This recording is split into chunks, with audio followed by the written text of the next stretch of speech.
La semaine dernière, on a regardé sur ton site ce qui marchait ou non, et normalement, tu as déjà une liste de choses sur lesquelles travailler. Mais cette semaine, on va repartir sur les bases pour créer un site qui soit solide, qui ne soit pas bancal. Et par solide, je ne vais pas parler de tout ce qui est technique, responsive ou autre. On va se concentrer sur les bases de ton entreprise. Souvent, sur les sites, on a tendance à se concentrer sur tout ce qui va être design. Couleur, typographie, photographie et ainsi de suite. Alors je dis pas que c'est pas du tout important, ça l'est, il faut que ça soit sympa, agréable et fluide à lire, mais en fait si tu travailles que cette partie-là et que le reste n'est pas stable, qu'il y a plein d'éléments différents, que ta cible est un peu floue, ton positionnement c'est pareil, que tout en tout cas est un petit peu bancal, que tes offres ne sont pas à jour, et bien ton site il ne te sert pas.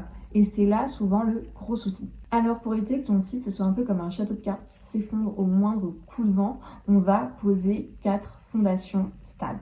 Et pour ça, on va commencer par le numéro 1, ta cible. Alors ça paraît bête comme ça, c'est un sujet qu'on rabâche encore et encore, mais si tu sais pas à qui tu t'adresses, en fait, ton site il va parler à personne et personne ne va se reconnaître. Donc il faut vraiment que tu sois au clair avec ça. Et je pense que tu l'as déjà entendu, mais vouloir parler à tout le monde, c'est parler à personne. Ici, sur ton site, on va essayer d'être spécifique, de cibler les personnes qui peuvent acheter chez toi, qui peuvent vouloir en tout cas tes services. Plus tu seras précis, plus ce sera simple de parler des problématiques de tes clients, comment tu les résous et comment eux en fait ils vont se reconnaître dans ce que tu montres sur ton site et dans ce que tu dis. Vraiment, sur ton site, nous, ce qu'on veut, c'est que ton visiteur, ta visiteuse, ils se reconnaissent directement dans ce que tu vas montrer, dans ce que tu vas dire. Donc, plus tu connaîtras ta cible, plus ce sera simple de mettre les bons éléments en avant dans tes textes par la suite. Et dis-toi que si la personne se reconnaît dans ce que tu mets sur ton site, potentiellement, elle reste plus longtemps et elle ne va pas chez ton concurrent. Donc, c'est ça aussi qui est important. Globalement, tu peux faire aussi un petit test entre qu'est-ce que tu ferais si toi t'arrivais sur un site qui est designé super bien, mais tu ne comprends absolument pas à qui la personne s'adresse, ce qu'elle résout et qu'elle ne parle que d'elle sur son site.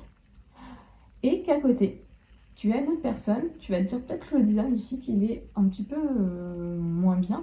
Par contre, tu t'es senti compris dans tout ce que la personne a marqué, listé sur son site, dans son positionnement, tu te dis ok, elle s'adresse aussi à moi, c'est ça dont j'ai besoin.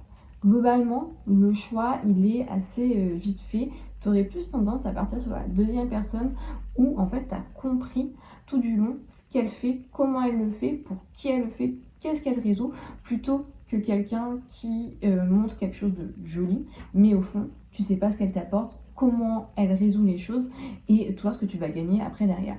Donc c'est important, en tout cas dans un premier temps, de travailler ta cible, de savoir à qui tu t'adresses pour ensuite aller trouver les bons éléments. Et là, on passe au point qui découle du travail de ta cible. En numéro 2, on va parler du problème que tu résous. Alors, souvent, on a tendance à vouloir montrer son expertise sur son site, à montrer sa méthode, tout ce qu'on peut faire, tout ce qu'on sait faire. C'est cool, tu es expert, mais ton site ne s'adresse pas à toi. Ton site n'est pas là pour flatter ton ego et te mettre des paillettes et te mettre ultra en avant. Ton site, comme je le disais avant, il est là pour que la personne comprenne ce que tu peux résoudre pour elle. Donc au fond, on va chercher à comprendre quels sont ses réels problèmes, ses réels besoins.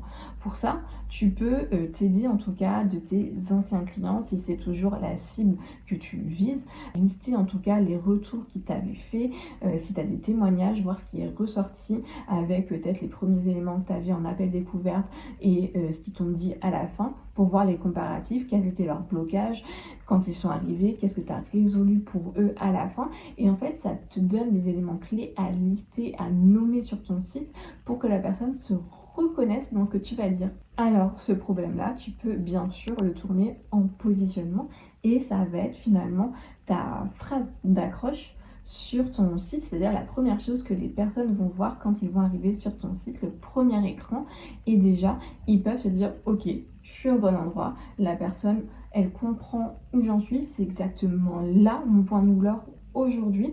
Je vais aller continuer à regarder pour voir si il y a d'autres choses qui me semblent pertinentes, si je me reconnais dans d'autres situations, s'il y a des offres qui peuvent être intéressantes pour moi et peut-être que je travaillerai avec elle. Donc ce sentiment de reconnaissance, il est important de travailler et de trouver les bons termes pour que la personne se dise ok, je suis comprise, je suis au bon endroit, et ne pas switcher et ne pas aller vers d'autres concurrents. Le but, toi, c'est que les personnes restent chez toi, restent sur ton site et qu'à la fin, elles prennent contact avec toi. Donc plus les personnes s'identifient à ce que tu vas mettre, ce que tu vas écrire, plus déjà c'est un gain de confiance et ça facilite cette prise de contact pour la suite.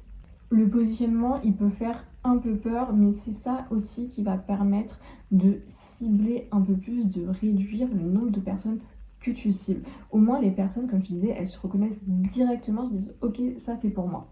En général, tu as des phrases types qui peuvent t'aider à le travailler doucement et après, tu peux prendre quelques libertés. En général, ces phrases types, ça peut ressembler à j'aide X, à faire Z, grâce à Y.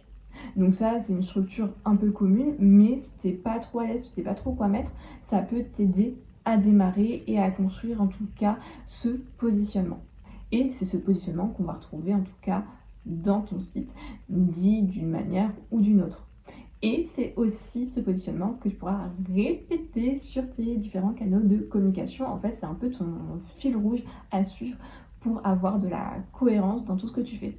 Alors cette phrase, elle n'a pas besoin d'être parfaite dès le départ. Le but, c'est d'avoir déjà un premier jet. Tu peux faire plusieurs variations, choisir quelle est la meilleure. Et dis-toi que tu vas pouvoir la faire évoluer petit à petit et c'est pas grave. Parfois, juste en évoluant avec ton entreprise, tu vas pouvoir te réaxer, te nicher un peu plus ou alors être de plus en plus précis. Et l'idée potentiellement est à peu près la même, mais il y a des petits mots qui vont de plus en plus parler en tout cas à ta cible. Donc n'aie pas peur, on part d'un premier élément et après ça peut évoluer. Donc pas de pression là-dessus. En numéro 4, on va parler de tes offres. Alors ça peut paraître anecdotique, mais si tes offres sont floues pour toi, elles le sont également pour ton client. Donc s'il ne comprend pas ce que tu fais, tu te tires là aussi une balle dans le pied et c'est toujours plus compliqué de parler de choses qui sont floues que de choses qui sont bien établies, bien structurées. Tu verras que le dialogue sera beaucoup plus facile. Ce qui peut être énervant pour ton visiteur en fait sur ton site, c'est de se dire ok, je veux travailler avec cette personne et quand il arrive au moment de voir tes offres, d'essayer de comprendre tes offres, mais en fait il comprend rien parce qu'il y en a peut-être partout, parce qu'il y a peut-être pas assez de détails, c'est très succinct ou alors il se reconnaît pas. Bref, il est totalement perdu. Et ça, c'est ce qu'on veut à tout prix éviter sur ton site internet. Le but de ton site internet aussi, c'est que ce soit pas un catalogue de promotion.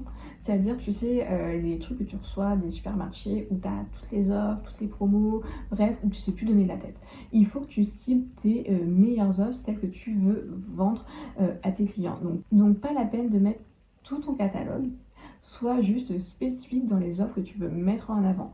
De ton côté, tu peux savoir que tu as d'autres offres qui existent, qui sont là, mais tu vas pas en parler sur ton site. C'est des choses que tu peux identifier après lors d'appels prospects, clients, pour te dire ok, là on était parti sur ça, peut-être que ça correspond pas exactement à votre besoin. Par contre, j'ai cette offre et là on peut marcher ensemble et travailler ensemble.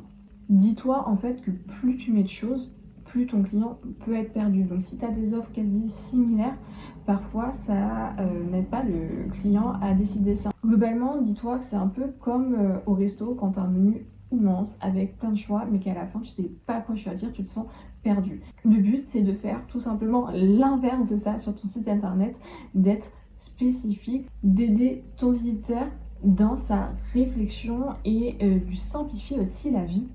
En description, je vais te mettre un lien pour t'aider à travailler ces 4 points. Donc, ta cible, ton positionnement, ta promesse et tout simplement tes offres. Le but, c'est de repartir aussi du constat que tu as pu faire la semaine dernière et de voir comment tu peux retravailler ces éléments par rapport à ce que tu as remarqué également. Ici, ce qui est important, c'est que tu sois aussi le plus franc avec toi-même et que tu te mettes pas des yeux en mode oh oui, c'est bon, alors que pas que au fond de toi, tu sais qu'il y a un truc qui va pas et que ça déconne quelque part. Autre point, dis-toi que c'est pas grave si tout n'est pas parfait là maintenant, c'est des choses qui évoluent au fil des mois, au fil des années avec ton entreprise et ton business et c'est totalement ok. Donc te prends pas la tête en disant oh c'est pas la perfection là maintenant. C'est pas grave, détends-toi, ça pourra évoluer après. Le but c'est d'avoir un point de départ avec lequel tu es raccord et après si ça évolue dans 6 mois, eh bien ça évolue dans 6 mois. Mais pense à faire ce travail en tout cas fréquemment. Quand on est dans son business, on a tendance à avancer un peu tête baissée et on se dit on connaît et des fois on prend plus le temps de faire pause, de prendre du recul, d'analyser un peu la situation globale dans son entièreté. Donc c'est important de prendre ce temps-là, de se reposer les bonnes questions, de savoir si tout est ok avant de faire des changements, de passer du temps sur des changements. En tout cas, si les fondations ne sont pas ok, tu vas juste perdre du temps. Du coup, c'est un peu ce que j'appelle la double peine où tu as passé du temps à faire quelque chose mais que tu vas devoir rechanger peut-être dans 2 mois et en fait tu tournes en rond et t'en as marre de faire ces choses-là. Donc on essaie d'être stratégique dans la manière d'avancer. Et la semaine prochaine, on se retrouve pour parler structure arborescente de ton site internet. Et donc là, on commence un peu plus à rentrer dans le concret, mais toujours sans passer par la phase de création. Plus tu seras au clair avant de te lancer dans la création de ton site, plus ce sera simple par la suite.